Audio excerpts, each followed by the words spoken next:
Tapi yang lebih penting sekali, kita simpan emas sebab apa? 3 reason kenapa simpan emas.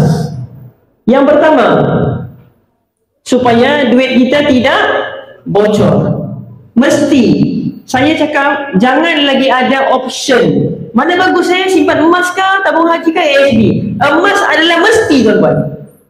Sebab sekarang ni kita bersandarkan pada duit. Duit ni anytime nilai dia akan jatuh, nilai anytime duit dia akan hilang, tak tahulah.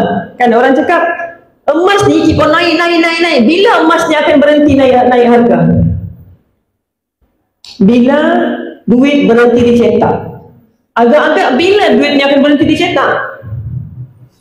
Kalaulah kita dapat printer semua, boleh print duit suka hati, kita akan berhenti ke cetak duit? Weh, sedap orang pergi kedai mamak ni, print sekejap, okey, berjalan. Jadi orang yang ada kuasa cetak duit, agak-agak dia berhenti ke cetak duit?